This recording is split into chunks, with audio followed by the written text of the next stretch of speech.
andiri kwandiri but kumvengemvengo kuna handisipo nasiri active zvangu pafacebook nembutiwo ndichingopindawo chingobvawo saka maeuroi manje shamwari yangu funguya ndiye akati akoma pindai kunonzi kumvengemvenge kunonakidza ndikati kunoitwei zvikanzi kune nyaya dziri asi kune nyaya yekumba kwenyu iriko vanhu vari kutukwa ndikati nyaya yekumba kwenyu zvikanzi muri kutukwa zvisingaiti ndikati ndipinze ndinzwe ndobva napinzwa kumvengemvenge mwe ndinzwe maiwe zvikanzi amai vacho imagine kana munhu achidaro achiposta zvinhu zvakadaro kuti vanhu vanyika vaone kanjani mai vacho vanga vakaita sei ipapo pakazonzi mai vacho ndo pakandibata ndakarwadziwa zvekuti ndakati vanhu vanotuka munhu kusvika apa ini asina kuzvijaira kuti vanhu vanotuka bcause ini handisi munhu wekutuka zvavangustakaita hasha ndakarara chichifunga chiko ndikazvifunga ndoti shuga ikakwira saka vanhu pafacebook ndozvavanenge vachiita ndikazvifunga ndoti nai saka kana vanhu vachituka mai vemunhu ndabhoekana nazvo handizvidi zvenyu chigurupu mweya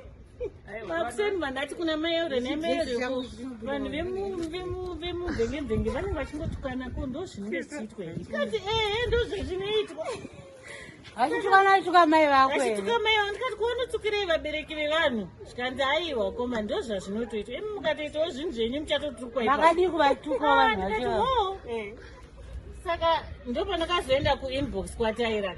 ndakuenda kuinbox kwataira ndika nhewe tari ko vanhu vepafacebook vari kutituka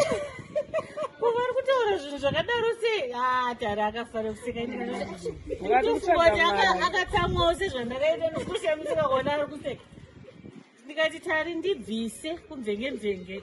ndinobva sei handichazvidi zvemvengemvenge zvozvo asi ndakazoenda kunakidzwa manje bcause ndakuverenga makomenzi anga akutwa nevanhu ati bvisai maikachembera wakati garai imomo wakoma saka inshort ndada kungobvunza kuti Facebook inonakidza here aiwa Facebook inonakidza Facebook inovaraidza ina asingatombozvizive kuti Facebook inovaraidza kudaro haiko zvezvi ndatopa Facebook mafadzi amadam bosi mopera kuchitipawo mawifi bundle pafoni pangu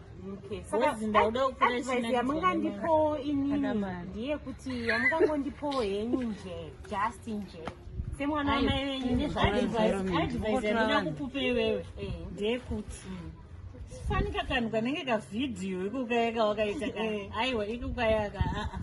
ekusunga magare kanouya akadaro ekusunga magare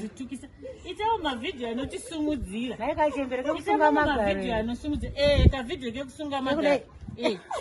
aiwa iroro vhidhiyo harina unaka pafacebook mwana wamai wangu bcause iwe ukauri mukadzi mukuru unoziva ukalangona asina problem nazvo aiwa ngona angona usaita problem but pane hama kapana ana mwene asi vanofanira kuziva kuti ari pabasa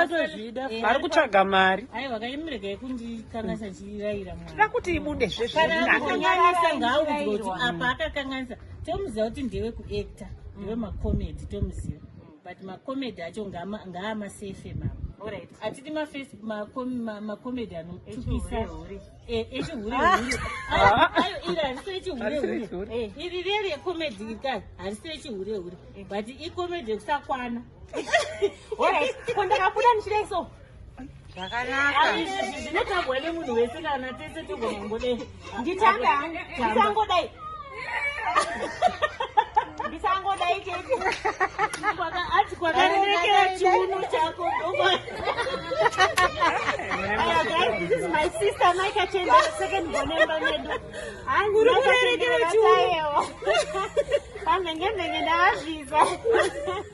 aiwa chirega kundibvisa todzosera zve aiwa ndidzosere pakunakidza bhozi vandipa vanhu vanoramba vachipostawo zvavo tozosekawo zvevamwe bye guys bhozi indakazo